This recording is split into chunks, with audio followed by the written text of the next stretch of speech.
All right, here we are, ladies and gentlemen. We're here with Cool Air Sioux Falls Flight School's Accelerated Pilot number 3. In this third session, we're going to go ahead and cover ground lessons 5 and 6. We've got our host, Troy Hulls. Troy, how are you doing today? Hey, not too bad. Awesome. You excited about this next chapter? Oh, yeah. Yep. Really? They're talking about the radar and what they can do for you. Excellent. Yep. ATIS and all that good stuff. All right. Well, let's just go ahead and move it underway. Looks like our objectives are going to be becoming familiar, like you said, the radar, transponder operations, FAA radar equipment, and services for VFR aircraft. Flight service, learn how to use the radio, and gain an understanding from the AIM and the advisory circulars. Go ahead and kick us off with some of the conversation about radar and that first module. Let's see here. It's a radar. I guess it stands for radio detection and ranging. It uses radio waves to tell how far away you are and your velocity. Yep, that's kind of like a basic radar. It just sends a radio wave out and it reflects back, and the time and that it took to go out and back, they know how far away you are.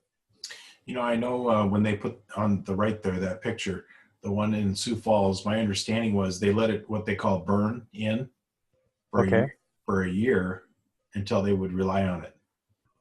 So wow. They didn't decommission the old stuff. And the old stuff, I guess, was from the 50s or 60s. So as far as radar goes, that's pretty old. Yeah. Let's see. Transponders. Anything you want to know about the transponders in the 91-215? It tells you when you need to use them, and there's a couple of different types. There's like a 3A that's got 4,096 codes. Mm-hmm. If there's a mode C, that's just pressure encoding altitude for your transponder. And if you got mode S, that's basically a collision avoidance. It sends all the aircraft data to the control tower, and he knows everything that you're doing. Pretty much. Yep. And he knows your angle, rate of roll, speed, headings, your altimeter settings. He knows the whole works. That's pretty cool. Now, when I pulled these, this obviously is the 1000, and the lower is the, I don't know if it was Bendix King, what that was, but that's kind of what I'm, my IFR training was in the stack on the right. Yeah. Now, 2020, there's a whole new gamut coming on with the ADS-B. ADS-B, yeah. In and out. And so does that mode S or mode C, do you know if that qualifies for any of the, preliminary? Or is it just a pretty fancy, transponder? That I don't know. I just noticed you need the module you got to buy. It's like GPS capable, isn't it? Mm-hmm. Mm-hmm. Yeah, they're all of a sudden, the expensive stuff is coming out. The Garmin, like a G 345 or 355, I think, are about anywhere from 3,500 to 4,500, which equate wise to install it into a 172 is about $7 or $8 grand. Oh wow! Yeah, so they're going to be simpler solutions that are going to do the same thing. And I just received something.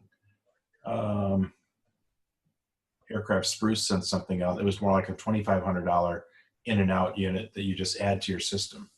So yeah, that's something to look forward to. And so what is the name of that new the new concept of travel gen? Where everybody's kind of connected by wire. Next gen. X-Gen, is it? Yeah, next gen is right. And I'm not sure if that was the 2020, January 1st, 2020 mark in the sand or not, but I know it's been something that we've, put into force. I think the state of South Dakota, some of the FAA folks, or probably not the FAA, but they were awarding $500 to put it in early, just so that there's not a big race at the end, which there will be. Oh yeah, last minute deal. Yeah. And this talks about radars and systems for VFR radar service. Um, let's see, the radar systems. I know there's like the primary radar that just tells you your position. It also detect like big flocks of migratory birds and stuff. There's a secondary radar, which is use a transponder.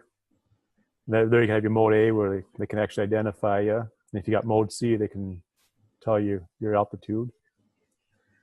And then mode S is basically it's collision avoidance. It sends all the, from what I understand, it sends all the aircraft data to the air traffic control. Okay, let me ask you this. Do you know, because I know I have a Sirius X is a subscription service that we can add on for about $60 a month. Yep. That kind of does the ADS-B in, and that's so that we can track other radars or other real-time. And actually, I think it was still quite a delay in the weather. Was it? Okay. Yeah. So that's changing quickly, and I think next generation for our cars, obviously outside of maybe being partial electric, we're probably going to be having our own GPS, so all of our devices can actually operate. Yeah. So I was on a mission trip a couple years ago down in Guatemala, and they had a GPS set up in the vans so that everybody's phone, could track, and, everybody had Wi-Fi. So that was kind of nice. Yeah.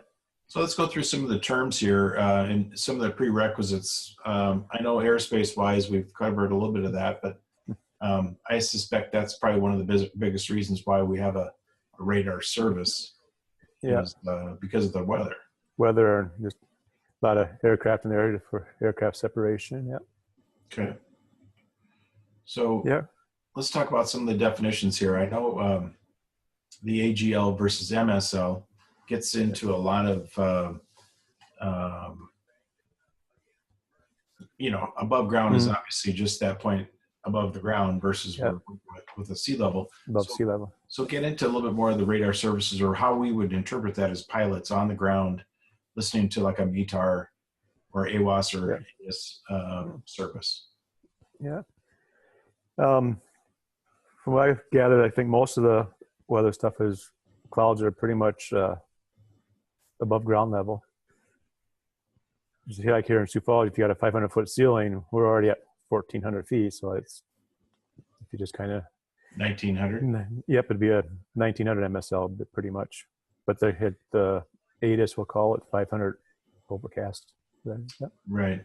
So basically, whenever we hear a radio or a weather report on the ground, it's always AGL. Yeah. Okay. From what I understand it. Yeah. That's why I understand it too, and it's always just one of those things. Once you remember it, or once you get it, you get it.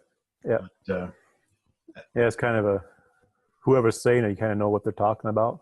If it's like in a pilot report, they say, we had clouds at 2,000. Well, his altimeter said 2,000. Right. Here, so that's kind of how I interpret it anyway, just by who's saying it. Right. I'm just trying. Is my picture really yellow or orange? It's kind of orangish, yeah. I don't know if it's special lighting or. No, I've got one of my light bulbs out of 3 of them are done. Actually, I could probably do this. Yeah,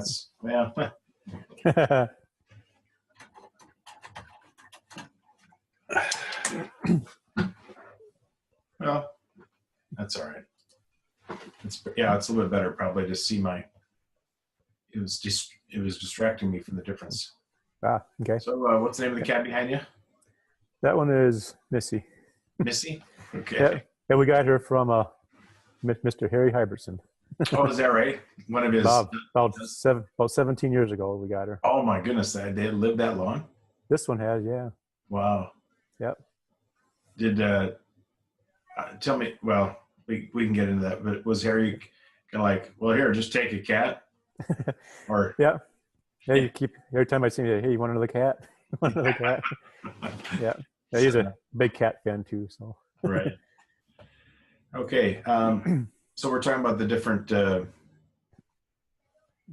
feet and things like that. Now, IFR, instrument flight rules. We have kilometers, meters, statute miles. Part of that's for the flight planning and things like that. What is going to be the mode that we're going to look at when it comes to like IFR, whether it be miles of visibility? Yeah. Usually it's like 3 miles and a 1,000-foot ceiling is IFR. Anything less than that. Okay, so under those pretenses, the ceiling of 3,000 feet AGL, yep. And then be 3 nautical miles. 3 nautical and not statute. So tell us a little bit about the difference in this scenario. Is it just going to be nautical miles or statute miles? Or because I know at different times in flight planning on the chart, right, you're going to have different things that represent that scale. So basically, anything weather related, you would say, is probably going to be coming from the nautical mile. That's what I would guess. Well, let's say that we're not going to guess. No, I don't know. I'll have to double check on that. Okay, so we've got a quiz. Okay, somebody that's online that figures that out. Let's figure that out. So what's the question? How do we phrase that question? Is visibility nautical or statute miles? There you go. So anybody with a Google on their calculator or their phone, let's figure that out. So now the VMC is a little different than IFR, right? Or how do they correlate? I always thought they were the same thing, just a different term, right? I would say so too. I think it seems like they use the VMC when there's an accident where a pilot flies into VMC, and I think they're saying that individual is flying into instrument flight rules or degrading conditions of visibility. Yeah. Go ahead. Well, to have Anna help him out. Sorry, I was gonna finish it off. I decided to spend $50 or $100 to get somebody at the top of my peak and to do underneath my gutters. And this is probably gonna be the last day that your paint's not gonna freeze in the can. Yeah. Okay. So we'll wait for that quiz. On to automatic terminal information systems. Okay. Otherwise, hear it as ATIS. Okay. It's just a continuous broadcast of like non-tower information to help relieve the controller from responsibilities, I guess. It usually has it starts off with the airport, then the time, and all the weather information like visibility, temperature, dew point, wind direction, velocity, and the ceilings. And then if there's any other pertinent information you need to know about, like a tower nearby or whatever. Okay. Kind of the general automated, pre-recorded. Now, how often is that updated? Do you know if it's a certain time frame, or is it when the weather changes to a certain degree? Just whenever something changes. I'm not sure the exact amount of change, if it's got how many degrees or knots it's got to change for a wind or anything, that I don't know. Okay, I'll tell you what. Or altimeter changes. I'm gonna close this.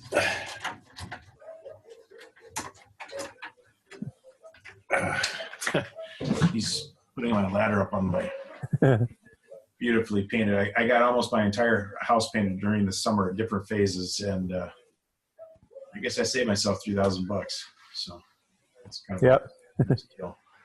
I was going to mention I just added the 126.6 radio channel up under ATIS. Is that correct, Falls? That's for Sioux Falls, yeah. Okay. And the last one, I'm not sure if you got to that or not, or if I missed it with the other guys outside, but the information tango, did we just say that gets updated? And so... Yep, yeah, whenever ATIS is updated, then they'll go to the next letter of the alphabet. Okay, so that's kind of an idea that a pilot can take that, and then he knows that if he's out in the practice range working with you, you're instructing him, and all of a sudden, hey, it's been changed to uniform, right. Something changed. So it goes down the list, right? Yeah. And what then would when be, it gets to Zulu, it starts all over again. right? So let me ask you this: if this one's automated, which would be something we'd hear or maybe listen for 10 to 25 miles out, and all of a sudden we get a wind check. How close are those usually from the tower? Is the tower reading this? Do you know, or listening to that, or is it just But I think they got their own anemometer that they're looking at. I'm wondering, right over by the our drive-through gate, there's a white sort of radar. I'm not sure if that's it or not. Do you know what that is? That I don't know. I'm not sure where it's at on the airport. If it's by the windsocks or more out towards the runway. Yeah, you're right. And I have heard, and I thought it was the ATIS. Current wind conditions was basically out there, maybe even in the field, a little bit away from the thing. But okay. I'm not sure if that was it or not. So, yeah. All right. Now let's talk about flight service. Is that an FAA service, or is that contracted out? I don't know. I always thought it was FAA related. Used to be, and I think it's always FAA related, but somewhere along the lines, I thought Lockheed Martin came in. Oh, did they? Yeah, if you actually call them, they'll say Lockheed Martin. I think that's the last time I remember, but I know there's some pushes on the ATC side to kind of privatize some of that. Some of that, okay. And I know everybody in GA is kind of against it. Don't really want to get into that now, but tell us about the 1-800-WX brief. You just dial that number, then they'll ask you what state you're calling from, and you tell them that, and they'll connect you to a briefer, and you just tell them your aircraft number, where you're at, and what you're looking for. Okay. A lot of times, if you're telling you're looking to do local flight in the Sioux Falls area between noon and 2 p.m. local time, and they'll give you a briefing for that. Or if you're going cross country, tell them departure point, your route of flight, and they'll give you the weather along that route. Right. Yeah. Yep. So it looks like the next three types of weather briefings: standard, abbreviated, and outlook. Give us a little idea that if you're planning a cross country on next Tuesday or Sunday, tomorrow, right? And take us along a brief trip on how you'd use all three of those, or if you would. Let's say you're going to Sioux City. Going to Sioux City. I'd probably just get like an outlook briefing, because that's going to be off in the future here. Mm-hmm. They'll give you the weather forecast for tomorrow. Okay. Whether it's any significant weather coming up or not.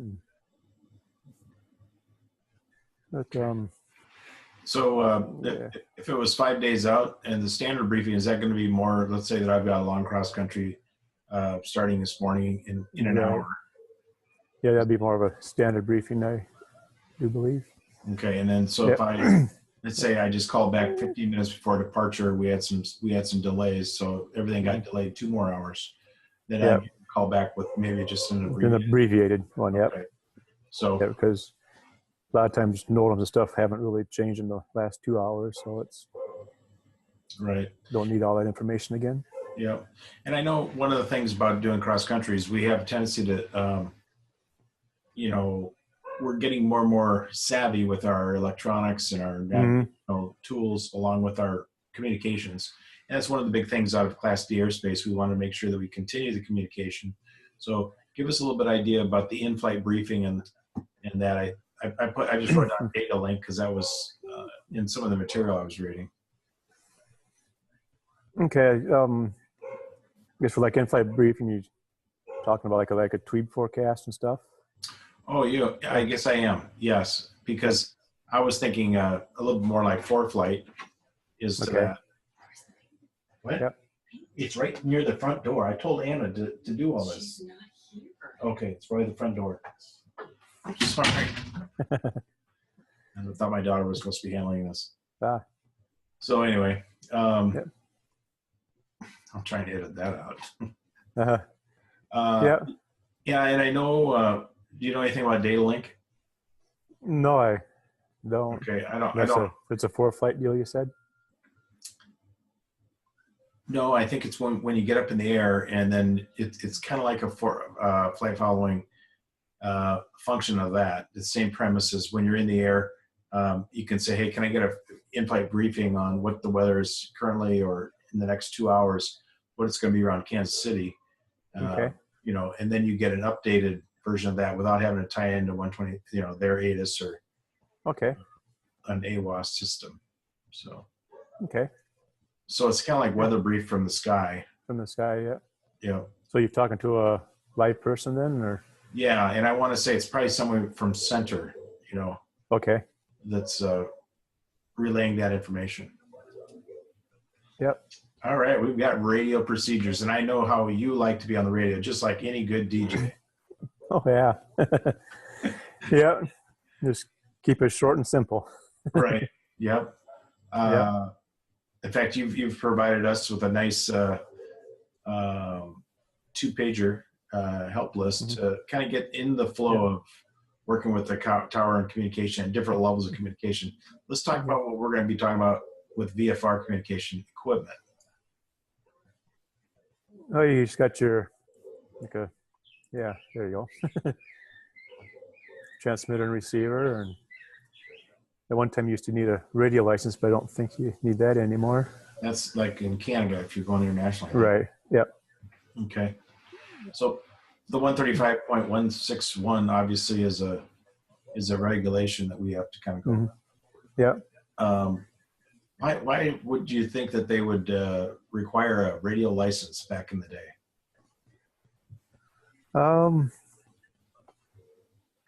Is that like I guess I'm not sure why they required one. Why do you think? I bet it's this. One is to say, my understanding is you just send it in, and for $15 you get your license. Okay. Money. It was a money thing. Yeah. It was like, well, yeah, I can communicate, but do I have to prove it? Do I have to be tested and then pay? And I think it turned out to be more of a pay-as-you-go type of thing. Okay. So, we're going to be using our VFR flight rules over those routes. Obviously, we mentioned the ForeFlight or the in-flight. What am I talking about? Flight following. VFR flight following. Yep. Flight following. So, flight following is going to bring maybe what kind of information to our attention? They'll treat you like your IFR flight plan. Basically, they'll give you traffic information pretty much is what the traffic and weather information coming up in your route of flight. But since you're VFR, you won't be priority. They'll take care of the IFR traffic first. Right. And I know from my experience, then you also have maybe altimeter settings as you go along so that they kind of get that updated. So especially on a long cross country, that can really make a big difference for somebody. Yep. Then they'll hand you off to the next controlling agency and as you get out of their area. Okay. Now we've got the phonetic alphabet. Why is this such an important, why don't we just go with the English? Because I know that's the language of aviation. Oh yeah, because it sounds cool. Oh, no, it's just because a lot of the letters will sound the same. Like you get and like a lot of them end in E, like B, C, D, E, G. Mm-hmm. If you're talking fast or it's a little static, you don't really know which one they're saying. Right. If you get like a 2-syllable word in there, then it's easier to understand it. Question on the Q: is that Quebec or is it Quebec? Is it all based on if you're from Canada? I think they call it Quebec. Yep. All right. So that's just something that comes with time. Here's a nice little way to try and remember Yeah. that. Yep. I think the military uses something real similar to that too. If that's the It's, exact same, isn't it? it's pretty close, or if not, it's probably the same. Yep. I don't. Yeah, I suppose it goes back to basically even the Morse code times when Could be, yeah. they were trying to get the communication, probably universal. And speaking of universal, coordinated universal time Yay. is a big thing. Yep. Everything's a Zulu time in aviation. Right. So what's the difference between UTC and Zulu? I always thought they were one and the same. They are. I think they are. Yeah. And why would they call it Zulu otherwise CUT or TCU? And actually, when I was looking at this in one of the books, it did have this coordinated universal time was also universal coordinated time. Okay. UTC. That's usually UTC is how I've remembered that as becoming, is the standard. And then Zulu, is it just like you said, a cool way to say UTC? I think so. Yeah. I never really heard a difference between them, but. Right. And you mentioned military-wise. So the time is on a 24-hour clock like military? Yep. Yeah, 0 to 2,400 hours. Yep. Okay. 2,400 hours in a day. Yeah. Sometimes it feels like that, doesn't it? Yep. Anything above 12 is a PM. Okay. So 1 o'clock in the afternoon is actually 13? 13, yep. So if it's 13, which we know is 100 or 1 o'clock, 1 o'clock PM is 1300 current time, military time. Yep, local time, yeah. And then to get to our Zulu time, then we just add the daylight savings time? Or? It depends on if you're standard or savings. Okay. So right now. Right now, you're adding 5 hours for the Sioux Falls area. Okay, so we add 5. So we always know that the Zulu time is out farther. Yep. I want to pass that along to everybody. Just solidify. Yep. If it's 1 o'clock in the afternoon, that's also 1,300 hours for the military time, plus our 5, puts us at 1,600. Yep. So like it's 13:05 right now. So Zulu time would be what, 18:05. Right. Oh. Yep. Did I say 18 or 16? I meant 18. Yep. Are you sure? Yep. Then after the time change here, we'll be adding 6 hours. Okay. We fall back an hour, so we're actually next month, whatever, when the time changes, instead of being 1 o'clock now, it's only noon.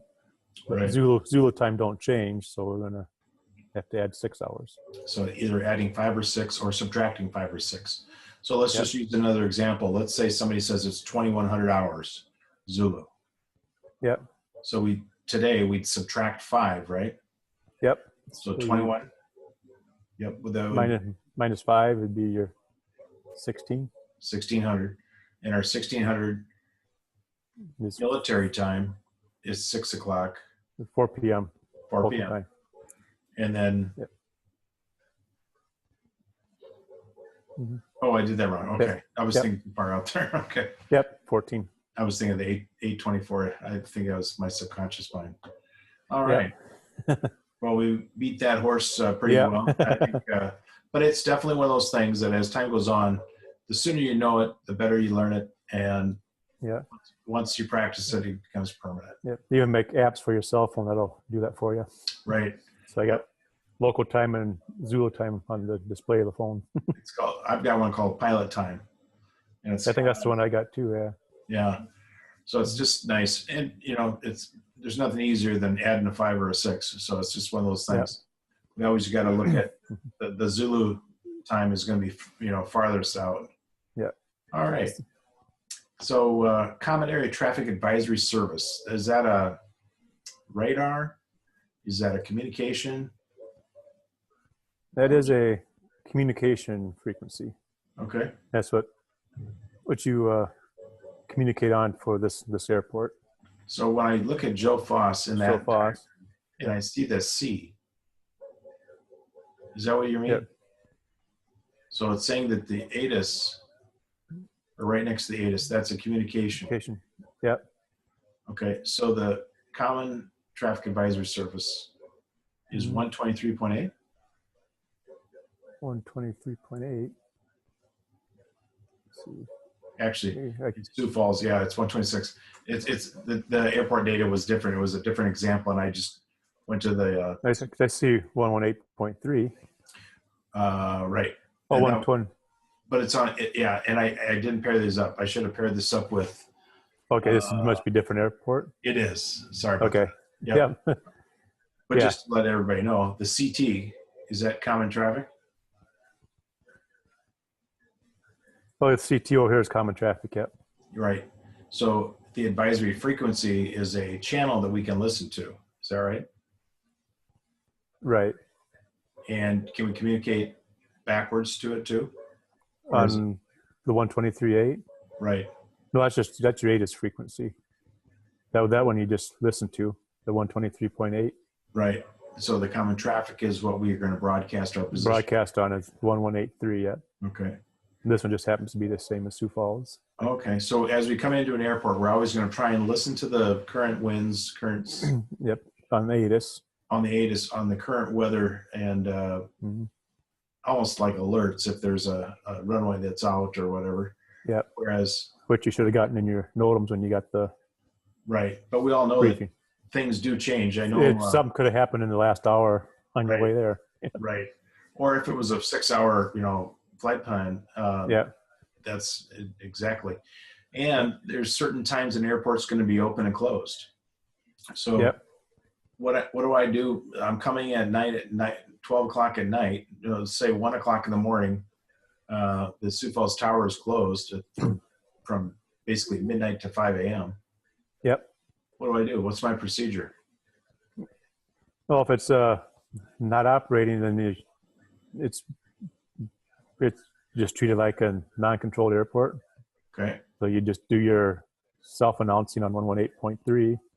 Common traffic. Okay. Common traffic, yep. And you tell them where you're at and what your intentions are. And How do I get those lights turned on? pilot controlled lighting, where you key your mic. Is that on common traffic? Yep. Okay. Yep. So And then is it 3, 5, or 7 keystrokes, low, medium, and high? right. Yep. And a lot of times they'll just be on all night too, depending. How busy? Yep. How much extra money How much money the city wants to spend. Yep. Right. Hey, did you ever notice in 57th Street underneath that viaduct, You got LED lights now, huh? they have LED lights. Now here's the deal. The guy was originally, he was an electrical engineering student at SDSU.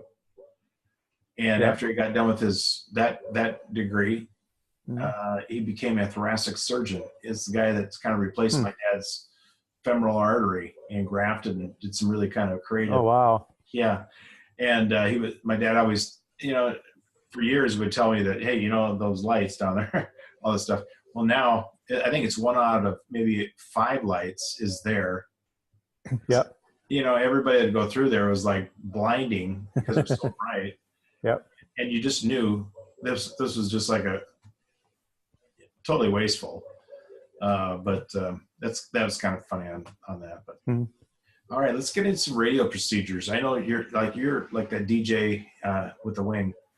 Talk a little bit about communication, in our Class D airspace or other areas. Basically, when you're ever talking to him, there's 4 W's. You tell them who you are, where you're at, or who you are, where you're at, who you're talking to, and what do you want. So it'd be just like Sioux Falls ground, Cessna 1090 whiskey. That's the who you are, who you're talking to, and then where you're at is we're the West Cargo ramp, and then what do you want? We want to depart to the West practice area. Right. Yeah, that's. So the ATC facilities at our controlled airport. Yeah.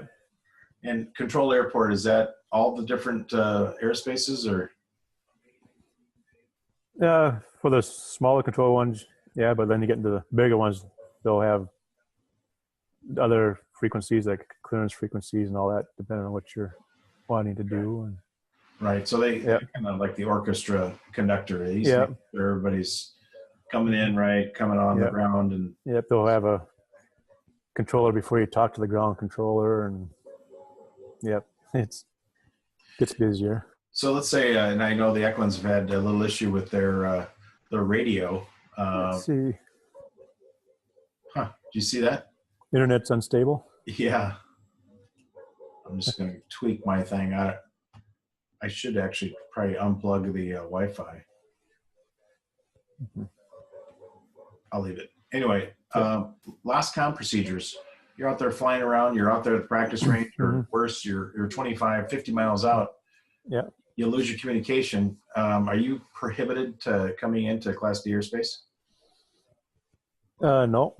Nope, you can set your transponder to 7700. Okay. That notifies the control tower that you got an emergency. Okay, 7700. Yep. And then you go do that for 1 minute. Then you go to 7600 for 15. That tells them, hey, lost communications. Okay, so then 7700 is what? Lost comm? Is a emergency. Emergency. Yep. And then 7600 is lost communications. Okay. Then they'll be keep an eye on you, and then you enter the pattern, just look for traffic pattern and wait for a light gun signal. And right, you're probably going to see something from this tower there, aren't you? Yeah, it'll be a bright red or green light. Okay. Yeah. Well, that's not too crazy. It's happened to me before, but tell me about what happens when I'm IFR and I've got this flight planner set up. I've been following it, and I realize all of a sudden my electrical power is got my radios crazy. Yep.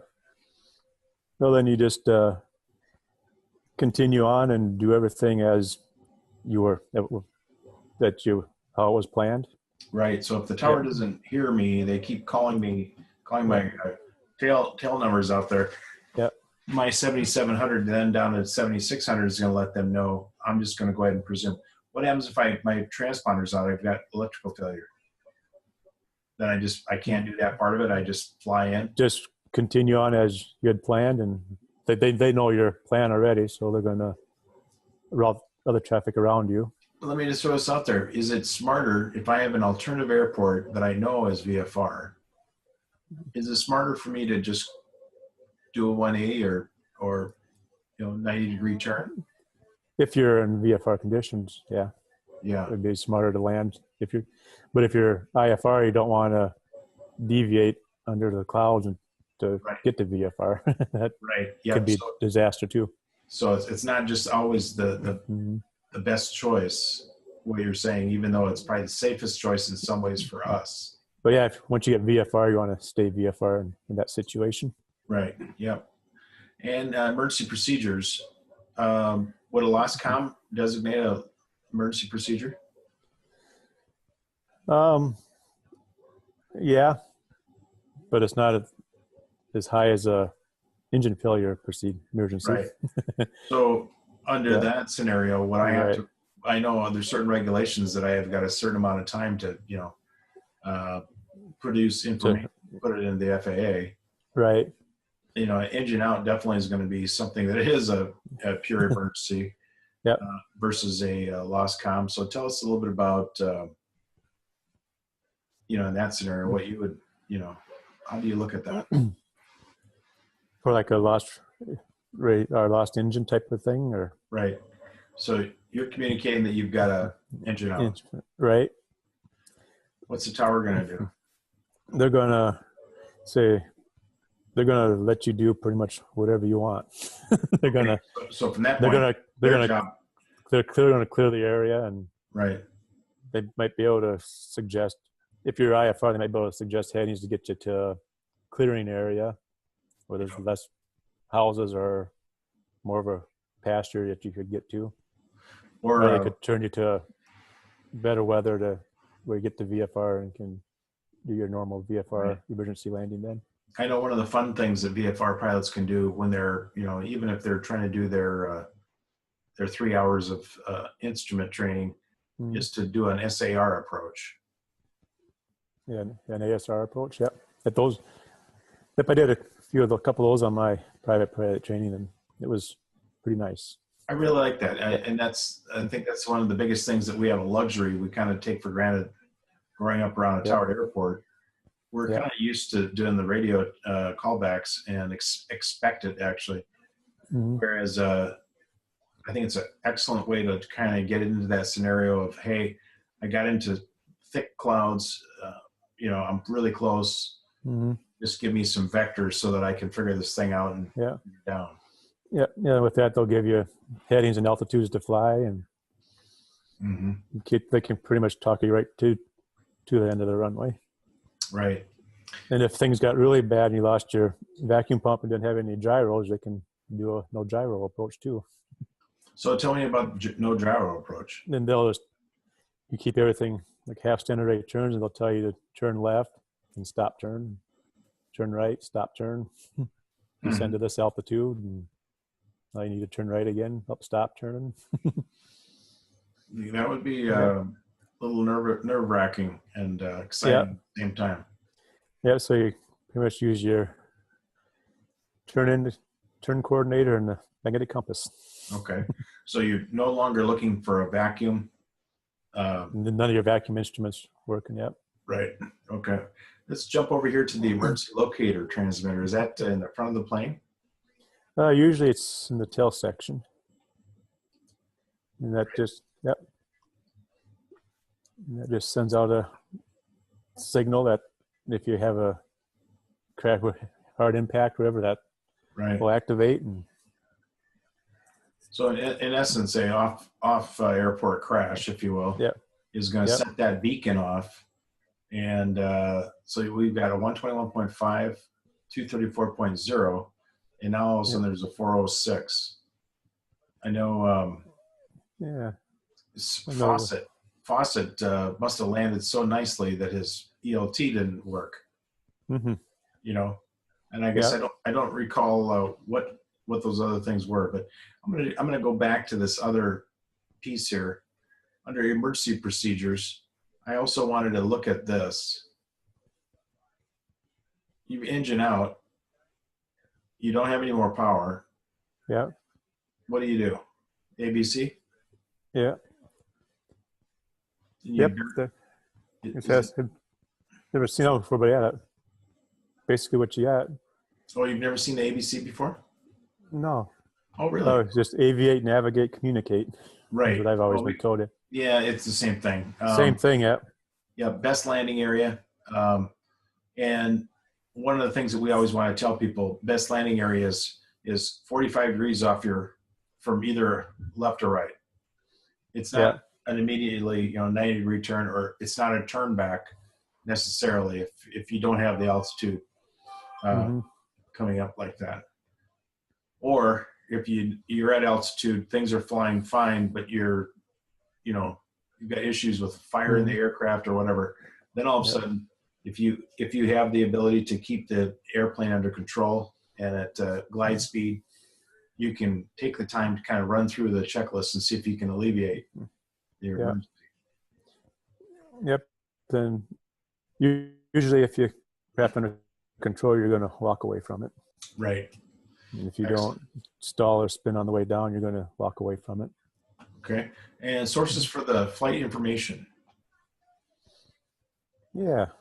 Tell us a little bit about ForeFlight. I mean, I absolutely love ForeFlight. It's obviously a digitized flight service.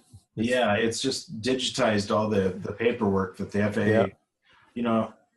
I don't know how much money they were actually pulling in from all the paper production, but the amount of paper that a pilot has to carry around, especially an airline pilot flying, over long distances. No, they used to carry suitcases. Yeah. With papers. Wait, I just saw, what was the American one with Tom Cruise? His latest movie. Yeah. Made in America. Yeah. America. Okay. Yeah. Pretty crazy. It's very similar to two other movies I've seen here in the last 6 months, but that's exactly what they were using. It was so big they were using it as a cargo unit. Wow. And so the ForeFlight, the electronic side of that, not only is that giving us the data, but all of a sudden we're going more towards the glass panel with our navigational tools. Yeah. And really, as time goes on, and people accept the fact that glass, you know, at least the solid state capability of that creates such an inexpensive, easy to understand format that what? I was going to ask you, do they have that capability where you do your flight plan on floor flight, then you can sync it up to the G1000 and go? You know, I think it's probably like the G3000 that does that. Okay. And I don't know if you would assume, because the G1000 is a lot more advanced than the ForeFlight, obviously, because it integrates the systems of the airplane. I think I don't know if the G3000. I know they have a you know, like a GPS capability where it downloads simultaneously, whether it's in the aircraft or on your iPad. So if you did have an electrical failure on your you know, internally, I think your last data that you would have maybe had, and if your GPS goes out, GPS goes out, I guess. Yeah. But if you had a Cirrus, a separate battery operated unit that's independent of the system, I think, you know, obviously that's going to be real time going through that.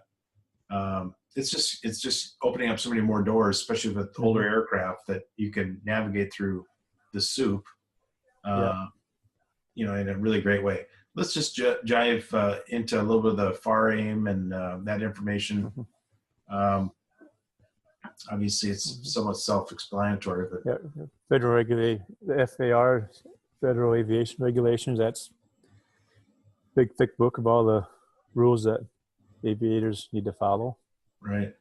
Yep. And the AIM, their aeronautical information manual. That's a lot of the how-tos and whys of everything.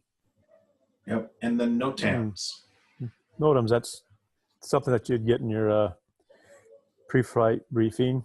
They're just temporary in nature. They'll a lot of times they'll make you decide whether you can go or not. Like if a runway's closed or communication aids are out or radar's down. And then there's several different types of NOTAMs. There's Ds and FDCs and special and military NOTAMs, depending on what's contained in them. Right. And what kind of airport you're at or going to. Yep. Yep. Yeah. So really, just for those folks that, you know, have been either looking at ForeFlight or don't realize the true capacity, you can get, as some of the documents in your ForeFlight subscription, a current FAR aim. So all that information's new or current for 2018 now. I've just got the new hardcover. Okay. Notice to Airmen's, that's a special section that you can, when you brief, you know, you can get through that too. And advisory circulars. I know I've done a lot of that stuff or utilized specific ones when I'm working with the 141 school. Does the general average pilot have much to do with those? Yeah, they're very useful. They give you things like if you're having problems with weather, they got advisory circulars on anything weather related that you could think of. There's a advisory circular out there that tells you how to decode them and how to read them. And so there's aircraft maintenance, what you can do and can't do. There's cross-country planning stuff. There's all, if you've got a question about aviation, there's usually a circular about it. And I think one of the terms I've heard you kind of used synonymously whenever we're talking about advisory circulars is the FAA says, you know, well, we'll follow the guidance. Yeah. You know, so it's not like the rule or a law, but the guidance is here's what, you know, we would expect as a procedure. Right. Agree with that? Yep, but that's not an actual FAR. It's just more of a guideline. Right. And I've heard that quite a bit. So I just wanted to say, okay, ForeFlight now, because with the subscription, you can use it on 2 of your units. I'm really impressed with the one on the computer. I don't think that was always like that, but I pulled out 3 different pictures, and this nice one at the bottom here, it does flight planning, weather briefings, flight filing, maps and charts in certain areas, avionics connectivity, which is going to be working with, and I'm not sure if your cell phone, if you have a Stratus GPS set up, I'm not sure, but I think that would get a Wi-Fi. I guess it's going to be GPS versus Wi-Fi, isn't it? Mm-hmm. Do you know if my cell phone works off of that as a Wi-Fi? If I have that on in the cockpit? That I do not know. I'll have to verify that. We need to go flying with that thing. Yeah. And then the airport and all the FBO information, just phenomenal amount of information that you can glean from that whole thing. The key is just learning how to use that tool, right? Mm-hmm. Yep. Yeah, and I kind of mentioned some of this stuff. I'm sorry, I should have brought this out earlier. Oh, no. But just the NOTAMs, I didn't realize NOTAMs, new fresh ones come out every 28 days. So you had mentioned something about en route, something changed. I suppose, when a NOTAM changes, it changes. And if it changes today or tomorrow morning at 5 a.m., obviously the last publication they're saying that it wasn't updated in the last 28, but so NOTAM could be, you had mentioned that there was 3 different types of NOTAMs, maybe one's 28 days out, one's. Yeah, like the NOTAM D, I would guess be 28 days out. That's your most common one, like a runway closure or towers not lit or right. VOR down or something like that. Yep. So when you're checking NOTAMs, you're going to get the oldest information is D. The newest information is at A. I guess I don't know. Okay. Oh, it is. It's not ADB or that ABC. I don't know. Okay. Yeah. So, and I've always heard them called NOTAMs. I didn't realize that there was separate things, but I was thinking like an FDC NOTAM, which is like a regulation change or something to that effect. Okay. And then like an SAA NOTAM, a special activity, be like skydiving or something like that going on. Okay, so that's going to happen more like, hey, we decided to do this on a Saturday morning. Yep. Okay. And then I think don't they have drone NOTAMs out too now for drone flights? Yes, I know there are special NOTAMs for drones for sure. Yep. If there's drone activity coming around. Yep. Okay, sounds like we're in ground lesson 6 now. That means we're going to review the past 5, and I think everybody on the call is going to be ready for a quiz, an exam. Professor Hulls. Yep. Okay, we went ahead and edited that. Go ahead and take your syllabus out, the spiral syllabus, and turn it to page for lesson 6 about tonight's quiz. So get ready, and that's what we'll start next time.